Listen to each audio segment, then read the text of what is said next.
I see he's ready to go. Kris, the floor is yours. Take it away. Awesome. Well, thank you again. And again, I'm Kris Strauss. I'm the Senior Vice President of Sales and Marketing for Troon.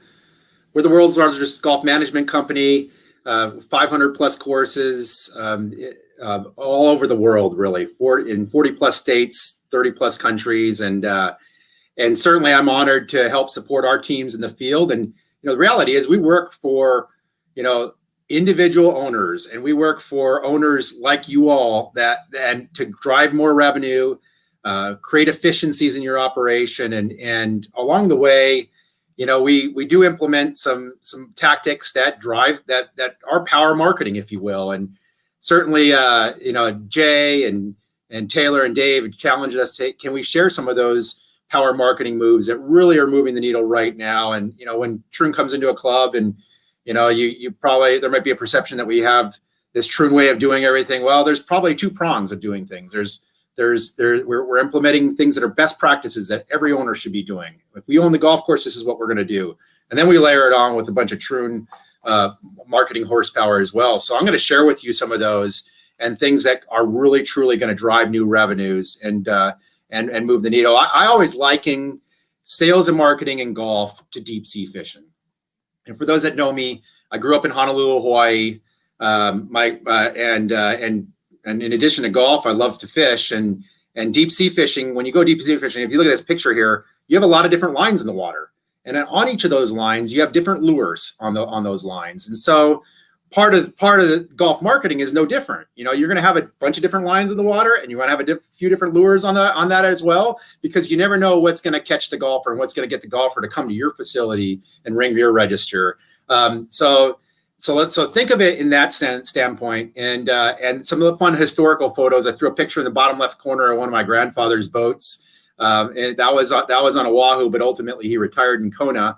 And then on the right side is actually me at about 10 years old fighting a fish from his boat off the coast of Kona. So thank you to my mom for sharing that scan of a slide for you. So let's talk about golf sales and marketing, kind of in the context of these power marketing moves, but putting a lot of lines in the water that are going to drive you new revenues. So one of the first lines of the water that we look at is creating a sales and revenue generating culture at your facility, focusing on rev gen. And obviously that's great. That's what this whole conference is about, which is awesome. But are you doing that at the club each and every day? Do you have somebody dedicated to driving revenue? You probably have somebody that's focused on F&B. You probably have somebody that's focused on driving, your retail operations. Why wouldn't you have somebody that's focused on driving revenue at your property? And, it might be revenue management focused. It might be focused on groups and tournament sales. It might be focused on annual pass sales, whatever your big rocks are that drive the revenue, that move the revenue needle at your property. That's what you should have somebody focused on and accountable for in proactive fashion. And all too often we get the saying like, oh, who's doing sales for your groups and tournaments at your club? Oh, our head professional is doing that. But is he or she really doing that? Or is he just answering the phone and answering the web links? Are they proactively going to the chamber meetings? Are they proactively calling on local hotels? Are they proactively, interfacing with charities and getting them to do charitable events at your clubs? That's the difference between a proactive sales revenue generating culture and one that's more reactive. And that should be a focus and a pillar for what you do. And it is a power marketing move. We do have, when I say sales, I say sales in the context of revenue.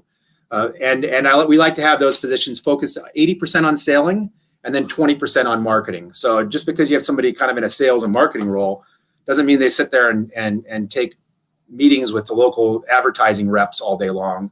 You have them 80% focused on rev gen and 20% is marketing. And usually the marketing falls in these categories nowadays. It's email marketing, managing the content on their website, managing their social content, if you will.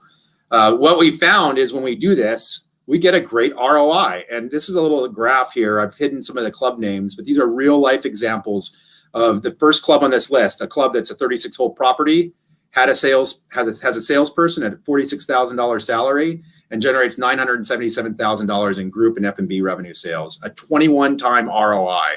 So you can get an ROI. If you look at the low end of this spectrum, it's an 8-time ROI.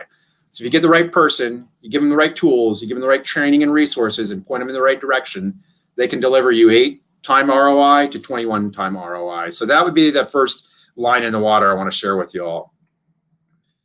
The other tenet would be next level email marketing. You're going to tell me, all right, Kris, email marketing is nothing new. You're right, it's nothing new, but I'm going to share with you some things that are how we do that and kind of the art of that and how it does move the needle from a revenue standpoint. First of all, consistency with it.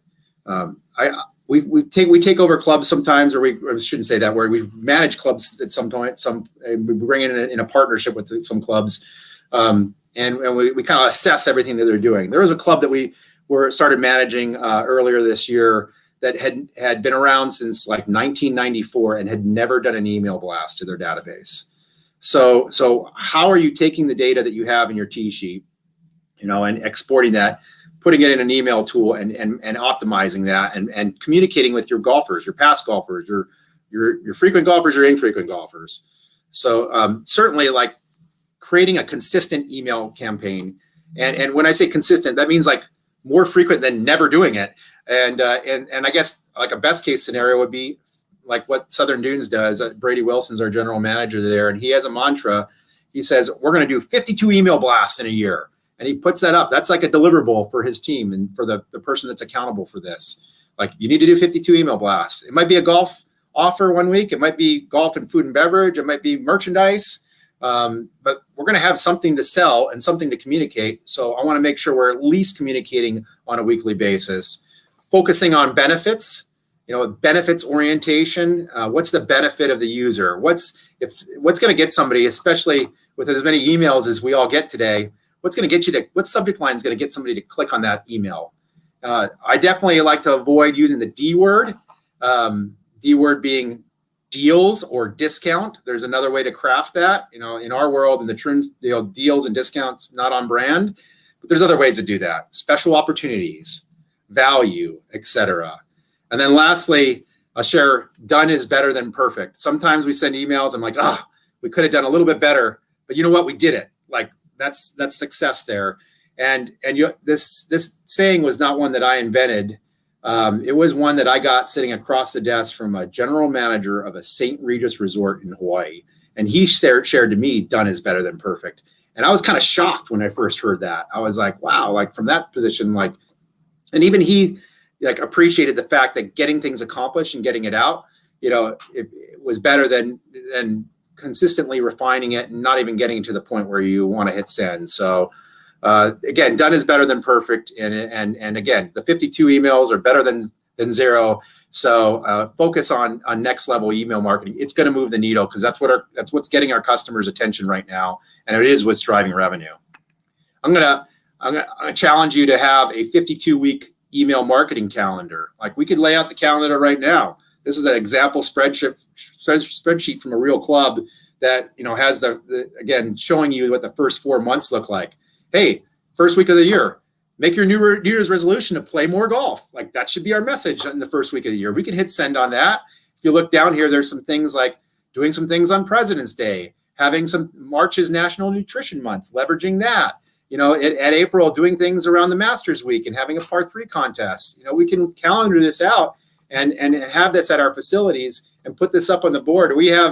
I've had head professionals that have said, hey, Kris, I have it pinned on my board, and that's what gives me my reminder and helps me plan out the cadence for my email marketing for the year. So, I challenge you to create a 52-week email calendar or whatever works for your property. If you're seasonal, it might be 26 weeks with once a month ones in the winter when you're closed, just to stay top of mind. I'm going to share with you a few email exhibits. I guess I have 3 daughters, so that they would do that I heart, if you will. So email. This is a few rapid fire of some great emails that have come out from our operators and our sales and marketing leads at our properties. I love this from Troon North, not so much because the message is about club fitting, which is something we can do at our facilities from a green grass standpoint. We have that advantage. We should be leveraging that. But what I loved about it was their subject line.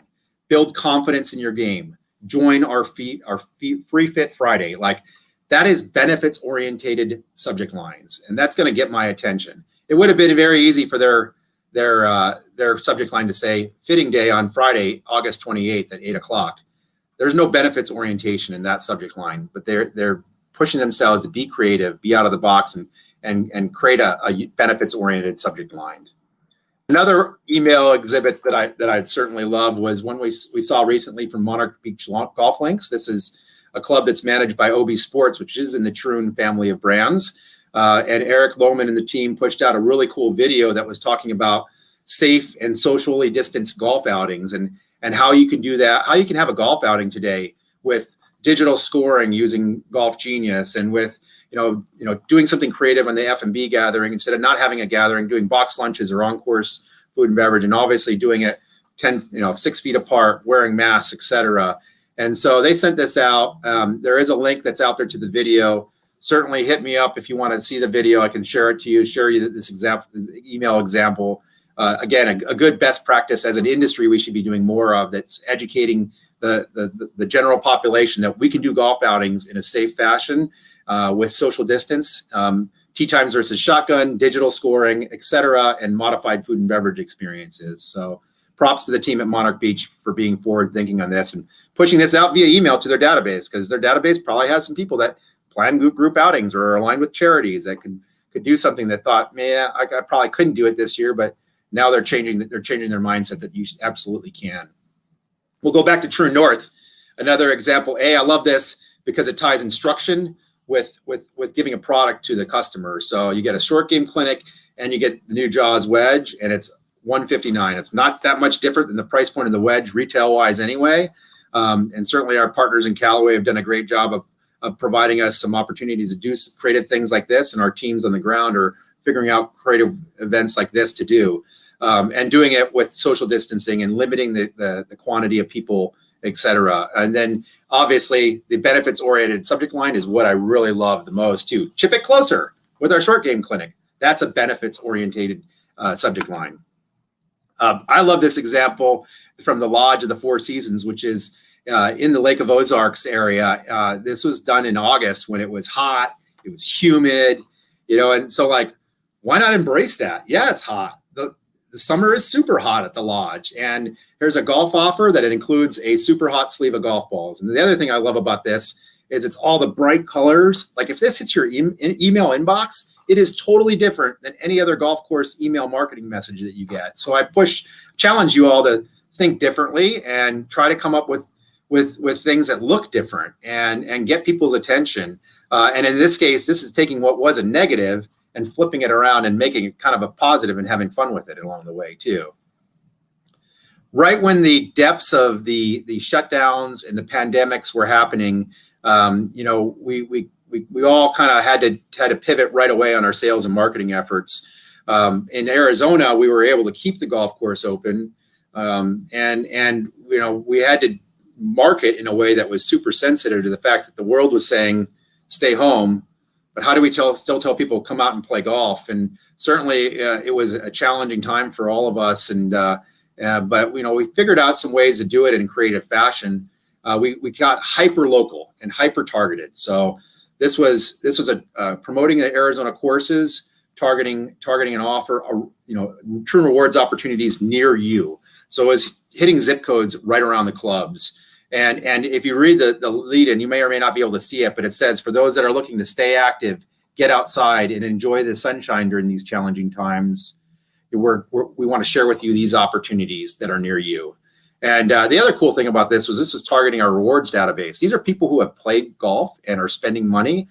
We know that they're playing 12 rounds, a year on minimum on average when they roll in our rewards programs at Troon affiliated facilities. And so we're like, let's target those folks first, and let's reach out to this group first before we go out and start emailing other audiences and other databases. Again, sometimes I'm sure you're getting hit up for opportunities to do Groupons and do external deals and do external emails. I challenge you to think, have I really done a good job of hitting my own database first? Have I reached into the rewards database of my partners in Troon, or have I reached out to my loyal frequent golfers at my clubs? Hit those first, because those are the best kinds of guests to target first and foremost. And most importantly, when they come and play your course, you're collecting 100% of that green fee and not having to do an 80-20 rev share. So hit your loyal customers first and your loyalists. The last thing I like about this is if you look in the bottom right corner, Whirlwind had 2 different promo codes on here. One was for rider and one was for walking. Certainly with everything going on in the world and social distancing being so important, there is a resurgence of walking, and we as an industry need to do better at promoting walking opportunities, even at non-traditional walking venues where we're normally a cart facility or cart-centric facility. Like, promoting walking is going to be uber important. And I'll share a couple of other examples about that. And doing it in a way, I mean, we lean into the We Are Golf stats all the time and share those stats with our email databases and our customers that, hey, did you know that, walking can around a golf is equivalent to a 4-mile run. It can burn 1,400 calories. You're gonna put in 12,000 steps in a round of golf. Those are all unique selling propositions to the game, and we should be sharing that as an industry. The other tenet, now that we leave email, again, you're going to say this is an obvious one, Kris, is social. But what I mean by when I'm going with social is consistently social. Are we maximizing our social channels? I'm going to share. This is an example I'm pretty proud of. We strung together some screenshots of the last. This was only within about 2 weeks ago, leading up to the U.S. Open. This is Monolani's social channel. If you look on the left, there was a post 6 days ago. Yeah, if you look, the next one out was a historical photo, kind of on a throwback Thursday. That was 4 days, and then the next one for the same day as well was a Team Troon. Hey, good luck at the U.S. Open post. And then 2 days thereafter was join us for Sunday supper at the Canoe House at the resort on property. So the cool thing about this golf course is closed. If this golf course that's closed is doing 4 posts within a 1 week period, how much should we be doing with the golf course open, trying to drive revenues, rounds, and visitation? We should be doing that just as frequent, right? And so much. So, and I think some of us, might not have grown up with social media, like maybe my daughters have, but this is getting people's attention. And our job as marketers is to get in the attention flow of people's communication stream, and social is part of that communication stream. One thing, I was meeting with one of our directors of sales and marketing, actually was Kimberly Davey at the OB Sports offices, and she's like, make sure you tell people about scheduling posts. And so this is a cool example of you don't have to be posting. And I know Jared Cohen, our digital communications manager, says you don't have to be posting 4th of July, happy 4th of July on 4th of July. You can be scheduling it out. And now there's a new creator studio within Facebook that allows you to schedule the post in advance. So this was a real-time scheduled post. Last week was Thank a Superintendent Day. So on Monday, even though the Thank a Superintendent Day was until Wednesday, we were scheduling out the post. And on the Wednesday post was, today is Thank a Superintendent Day. Thank you, Tyler, for the amazing job you do creating exceptional golf course conditions. And we scheduled that out a few days in advance, and that way we didn't have to worry about it down the road. Another quick trick you can do if you have a lean operation and you don't have somebody that's 100% dedicated to this, you can schedule them out in advance. The last tenet I'll give you is not to be afraid to use social to drive revenue. I'm sure social media gurus will tell you you need to keep it conversational and you have to engage, and yeah, that's great. And but at the end of the day, we got to drive revenue. We got to drive rounds. We got to bring top line revenue in, and people are looking at social. So in a balanced fashion, integrate calls to action to move the needle and drive revenue. So, if you look at some of these examples, the Phoenician example here was book online, get 15% of our best rates if you're a resident and you're in our rewards program. The middle one was an event, a manufactured event. Whirlwind pushed out Play in the Troon Challenge, and this event was scheduled on an off-season day and an off-season hour, and it's manufacturing revenue and creating an event, and they're using social to drive registration. On the right, we actually operate 900 hotel rooms that are usually associated with golf and golf-related hospitality. The Lodge of the Four Seasons is one of those that I referenced earlier, and we have all the cool, emotionally connected social posts that create engagement. But then we intersperse, come and stay with us. Rooms start at $129 a night in this fall off season. Create a call to action to drive revenue. Some good follows. I mean, we can all get inspiration from each other, and I'll share with you some really great follows. I referenced Auction Southern Dunes. They do a great job with social. They're in Maricopa, Arizona. They actually are past winner of Player Development of the Year honor through NGCOA a few years ago. Definitely follow them on social. Gamble Sands, the #1 golf course in the state of Washington. David McClay Kid course, also building a quicksand short course. They do a great job with calls to action in their social. They also do a great job with drone photography and putting out some really great imagery. Princeville Mackay Golf Club on the North Shore of Kauai. Awesome job with social, Facebook, Instagram, even Twitter to that extent. And they are always sharing amazing photos. They're really active and engaged, and they're always doing a lot of really creative things too along the way. And then of course follow @Troon. You can follow us on Facebook, Twitter, Instagram, LinkedIn, etc. A lot of what we're doing is not just Troon-centric stuff. It's supporting industry-wide efforts. Whether it be Women's Golf Day or Folds of Honor, Patriot Golf Day, but we have a lot of other things that you can probably look to us for inspiration and ideation as well. So certainly encourage you to follow us. All right, one of the key pillars. Again, I know that the next session is entirely devoted to revenue management with Don and Mike, and I know there's full sessions devoted to this, so I'm not going to spend too much time on it. But a power marketing move and something that is moving the needle is revenue management. They're going to get into more granular specifics on data, but I'm going to share with you kind of from more like a holistic standpoint. This is another line in the water that's catching golfers and catching revenue for you. But I'm going to share with you a few key tenets to consider along the way. One is channel management, and I'll talk about that next, and managing all the channels and all the lines in the water, if you will. There certainly is a movement for prepaid golf right now. In some places, we're almost required to do that. In other cases, we're putting that up and almost making it required. In other cases, we're creating an option. We were doing prepaid tee times 5 years ago, 6 years ago, and it kind of trying to steal a page out of the rental car business and the hotel business. And it wasn't quite moving the needle. People weren't doing it. We found we had to have a big delta in the price point, like a 20% differential, to get people to book online and prepay online, because golf is different, obviously, than renting a car or a hotel room. But what we found now that prepayment, there's a unique selling proposition to the golfer in that they can creates a more contactless environment, and it creates an environment where it almost provides better service by offering prepaid. So make sure you have an option. There's an example in the middle of the screen of prepayment. Understanding your mix.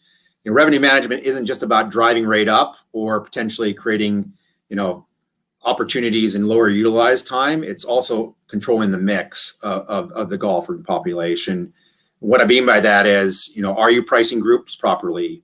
Do you have leagues playing on Saturday morning when you could probably move that league to a different time of day that you can maximize that revenue? That's going to influence revenue management. That's going to influence average rate in a way, just by changing the mix or playing with the mix.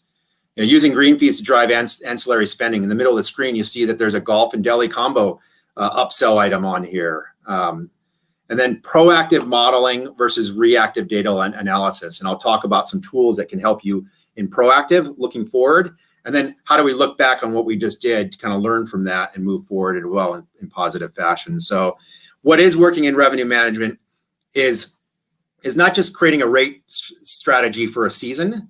It's creating a rate strategy, not even for a month, not even for a week, looking at every day and looking at your revenue management, on a week-to-week basis, a day-to-day basis, an hour-by-hour basis within that day. And this is a pretty cool analysis that Josh Ward, our revenue manager, provides that we do as part of one of our initial assessments when we partner with a club and an owner, where we look at what the data is showing for demand by hour. We develop pricing strategies for every hour in the day moving forward, and then plug those pricing strategies into our tool. And in this case, the tool being, the Easy Links web market tool, which has some great revenue management tools in the back end.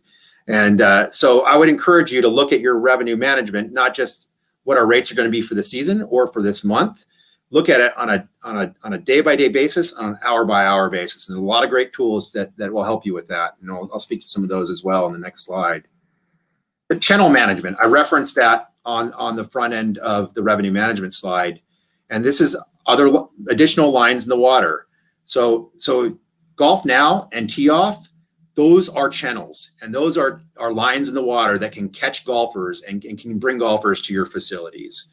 Now, we work with both of these partners in a way that's owner-centric, that leverages the channels and the eyeballs they're getting, and trying to introduce those customers to our golfers, and doing it in a way that's owner-centric. And guess what? We're seeing a lot of success with it, and it is moving the needle.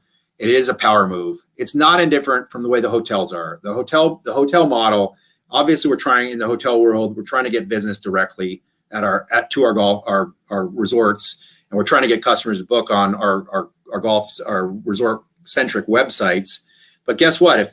If Booking.com and Expedia can deliver us room nights and revenues, or Airbnb can deliver us customers, we're going to take that and introduce that customer to our property, and then get them into our loyalty programs and get them becoming a frequent customer of us. So I challenge you to do that. There's a lot of other good tools. We really like the EasyLinks web market tool, because that is like a hotel-like model where you can manage the rates, make sure the best rates are on your website, and then broadcast those rates to all the channels.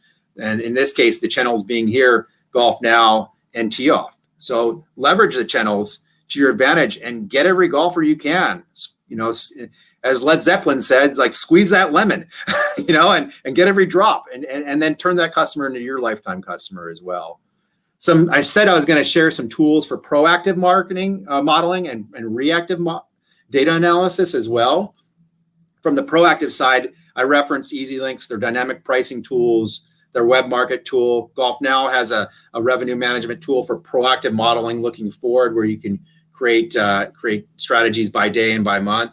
And then I know many of the OB sports courses are seeing a lot of success with the Sagacity tools and the 4Caddy tool, where they're taking data of power hours and helping you determine what your unconstrained demand is, and provide pricing modeling moving forward for you that might be pushing the price point above and beyond what you might be comfortable pushing it on independently. So these are proactive modeling tools. Some reactive modeling tools would be things like running reverse pace reports out of EasyLinks, or running 13A, 15A reports, or 14A reports out of EasyLinks.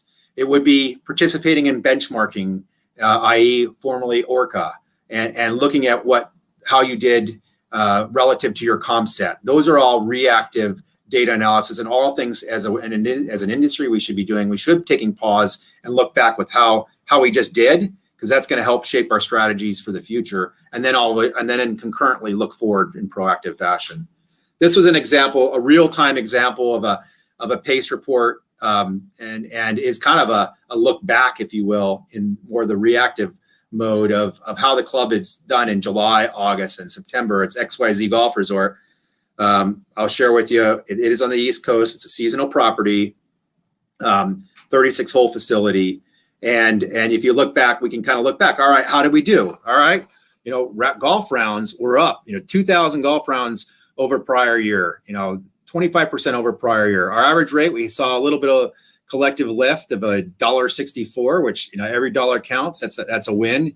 In totality, our total revenue is up 32% over prior year. And this is kind of a look back on how we did. And you can do this by not only by month, this has by week and by day. I just snipped the bi-monthly recap.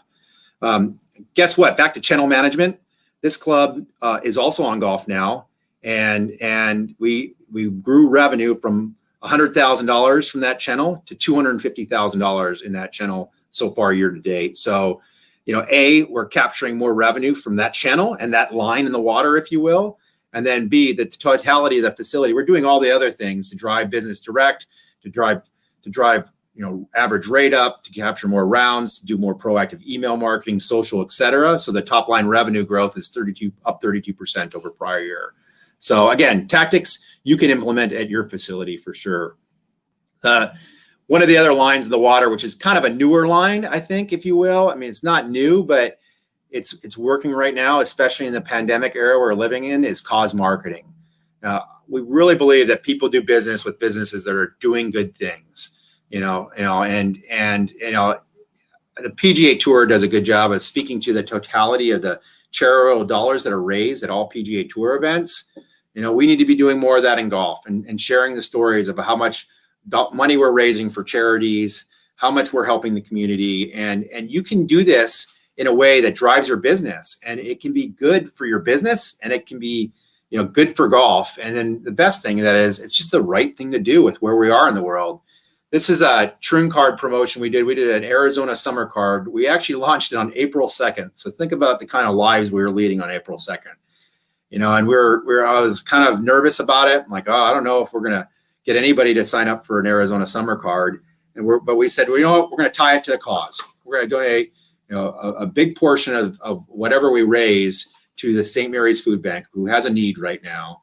And guess what? We hit send on that email. We ultimately ended up getting 1,300 people in the Arizona summer card program, up from 450 last year, all of which are spending dollars at our clubs, driving revenue to our clubs, and are a power needle as well. And the really cool thing, we were able to donate $40,000 to St. Mary's Food Bank at this critical time when they had needs, and it was just all around a good thing. We didn't do a press release, but we did send an email to all of the card holders that were involved. This is the email. Just thank you for engaging and being a part of what we're doing. And we were, through your support, we were able to donate $40,000 to St. Mary's Food Bank. So, as an industry, we can be doing more of this, and in a way that drives our business and also does the right thing for our communities. And I'll share with you some practical examples. I mentioned Princeville Mackay. This is cool. Some of you do Patriot Golf Day, but they were doing an 8:08 charity tea time every day of the year with a big portion of that tea time being donated to Folds of Honor, taking a tea time that was a little bit in a shoulder time of their day. Their high demand time is between 9 and noon. And you can see it's not a very big discounted tea time. It's $225 a player, which I guess is a value in on the North Shore of Hawaii. And donating a large chunk of that to Folds of Honor. They are doing a Patriot Golf Day and scheduling that, at a time of day and an off-season time for them, and doing a scramble and creating a manufactured event. So those are things that we can do. If I were a GM at a club, I'd be like, all right, what charity is close to my heart? What charity is close to my owner's heart and is important to my owner? And how can I use the opportunity to kind of create some business traffic and drive our business at the same time, raising money for valuable causes and doing the right things for our community, and then afterwards, sharing those stories as well. To that end, doing a press release about what was raised, doing a social post about the things that were done. This was a cool social media post from Highland Park, which is a municipal affiliated golf course in the Honors family in Alabama. And they didn't do a golf tournament or a green fee tie, but they did a golf instructional clinic that had proceeds benefiting Folds of Honor, and did some social and tweeting about it afterwards. It said, hey, thank you for all the support. We were able to raise some great money, et cetera. So that was really cool. I know most of you have today on the calendar as Jay Anderson's deadline for awards nominations, but for us, it's also on the calendar to make sure everything's in place for Breast Cancer Awareness Month coming up October 1st. And thereafter. So, we aligned with Play for Pink, which is raising money for Breast Cancer Research Foundation. And this was kind of cool. This was another clinic example on the left from Monolani on Hawaii Island, doing golf clinics that tie into a charitable donation as well. And what I love on the right is the Lodge of the Four Seasons example here, where they did Play for Pink and they did Stay for Pink. So if you played during the month of October, $5 of your green fees will be donated to Play for Pink. If you stay and book through this portal, through this online portal, there's going to be a donation tied to Stay for Pink as well. So, try to integrate cause marketing in your marketing mix and into what you do, and then speak to that. Again, that's a good thing for the industry. If we're all doing that, it will also break down some of the perception about golf being the elitist sports, and I'm using air quotes right now, as well. So let's go ahead and see if there is any Q&A questions Chris, along the way too. Kris, good morning. Thank you very much. It was a great way to start the day. We appreciate it. We do have a few questions coming in, so let's get to them. Here we go. How much is too much when it comes to emails, social media, et cetera, when marketing? Is there even such a thing as too many? And where's the sweet spot? Yeah, that great question. on the email front, certainly watching your opt-out rates and seeing how that flows. We have public courses that are hitting their database twice a week. That's probably on the extreme side. Again, a best practice would be the 52-week email marketing calendar. We have private clubs that are hitting their database 3 times a week, and the members love the engagement. So, I would say more when it comes to too much, it's when your opt-outs start to really increase. And that's why you need to have a proactive data capture campaign at your course too, to keep feeding the beast. Social media, you could be as aggressive as I think too many is multiple posts per day on Facebook. But you could be posting every day on every channel. You could be posting every day on Facebook, every day on Instagram, and multiple times per day on Twitter if you wanted to go after that aggressiveness. But again, a goal, if you had 52 weeks, 52 emails a year at your facility for email, a goal in social would be 3 times a week per channel. Okay, great. Thank you. Here's another one. Do you analyze demographics around a particular property to help determine which media may be best for a given course? Is it an art, science, or trial and error? Yeah, it's probably a combination. Marketing in general is a combination of art and science, right? It's a little bit of the data, and then it's also, what your gut tells you. What would get you to react to that? Certainly, we look at data. We use some really cool tools. We use a tool called Esri to look at demographic information when we go into a property to kind of see what the customer base looks like. We just did it for Laughlin Ranch, actually, as a refresher. We exported data out of Easy Links of all the zip codes of where our golfers are coming from. And we put it into Esri to kind of create a demographic profile and a customer persona for that golfer and that customer. I think just in general, holistically, our customers, the golf industry, they're on Facebook. So make sure you're maximizing Facebook. Instagram as well is obviously uber popular and works well for golf because it's very visual. So that would be our second target as well, the golfer in general, and just from what we see from a macro level. I think Twitter is great in that, but I'd prioritize that third, primarily, because it's a lot of people's newspapers today, and that's where news goes, and it's an open network. So you can, from a marketing standpoint, you can use it to your advantage. But in general, golfers are probably 70% on Facebook, and probably in that 25 to 50% on Instagram, and probably 25% on Twitter. And that's probably a macro stat that would apply for pretty much every, for a lot of us on this call and in this session. Okay, great. Here's another one. In your travels, which I think are extensive, what do you see courses struggling with the most regarding the development of an effective marketing effort? Is it planning or identifying that key staff person? Of course, a lot of our properties, as you discussed, don't have a large marketing staff. So how would you handle this one? Yeah, I mean, ask yourself internally, all right, what does my advertising marketing plan look like for 2021? Pull that tab out of your budget. What does it look like? Oftentimes it's zero, or it's not enough. And so I think first and foremost, it's starting with the planning, developing the plan for the next year. This is your time now. You can create your strategic plan. Here's what we're going to do next year. Here's our KPIs. Here's the big rocks we're going to focus on. And then here's all the sand and the filler that's going to fill in the blanks. And certainly planning is probably first and foremost, and devoting resources to that. And with resources, that's either dollars to spend on marketing, or that is that key staff person.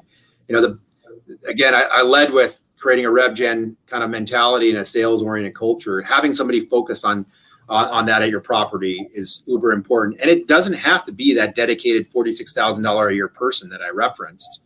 I mean, do it in a hybrid way. What if you have a sales assistant golf professional that has a little bit of woo and is outgoing? Can you get them to do 3 counter shifts a week, and then 2 days they're doing sales and marketing? Like that's better than zero. Right. And that's kind of been doing it in a hybrid fashion. I mean, there's a barbecue restaurant chain that's in our town, and they have waitresses that volunteer for a marketing day, and they pay that server $15 an hour instead of their normal their server salary plus tips, and that's their marketing day. And they go out and they drop off to-go menus, and they hit area businesses. Like, what about stealing a page from that playbook if you can't have a dedicated person? Well, that's great. Well, Kris, we're kind of getting to that point, we really appreciate you being with us today. Do you have any parting shots to leave us with? And Taylor will be coming back on here in a second. And yeah, I mean, again, I would say that, you know, I know what I presented isn't earth-shattering new. Hopefully I shared with you like kind of a refocus on what's working, and those are truly moving the needle right now. And if you're not doing those things, then don't worry about the next things and the sizzle down the road. Like get these things done well and do it right and be proactive. I mean, oftentimes we're a very reactive industry. So how can you get proactive and have that plan and email marketing and social and making sure you have a sales oriented culture and being proactive in all phases. And certainly again, there's some examples there. I put my contact information up. I'm happy to help share any examples or share if any of the members of the NGCOA have any questions along the way. We are here. We manage courses, but we also have a consulting division in True Club Solutions, and we can provide marketing consulting. But just in the spirit of sharing best practices with the industry, we're always here for all the NGCOA members. So thank you for the opportunity. Well, that's great. Well, listen, I used your fishing analogy, and I actually bait and switched you there because we had one more question come in from Allison George. So we'll get to this one, then we'll call it a day. Did you make major marketing adjustments to your marketing calendar because of COVID, and what did you find worked best? Yeah, I mean, there was an initial mode. Thanks, Allison. I hope you're feeling better too, by the way. I know your progress is getting better and you're getting back to yourself. But we had some pausing, you know, like it was kind of like, whoa, like let's make sure we stop here for a second, you know. Then it was, all right, how can we market locally and hyper locally first and foremost, and now it's like, okay, how can we make the circles a little bigger and widen the target, if you will. So I mean, the biggest change is we're getting hyper local and focusing on our customers near us. In resort markets, it's going to be focused on the drive markets first, and it's going to be focused on leisure guests. I mean, think about if you're a director of sales and marketing at a resort, you're going to be 100% leisure the next year. You're not going to be doing groups and conferences and incentives to the extent you did in 2019. So how can you drive leisure guests? Golf is no different. We're probably not going to be doing as many tournaments as we did. We're probably not going to be doing big weddings. So how can we get individual leisure play in our doors? And some of what I presented, making sure you're proactive with email marketing, social, loyalty programs, et cetera, are going to drive that leisure guest to you and the individual golfer databases to you. Well, great. Well, Kris, thank you again. And we really appreciate you kicking off the day for us. It was fantastic. And there's Mr. Wall. So Taylor, take it away.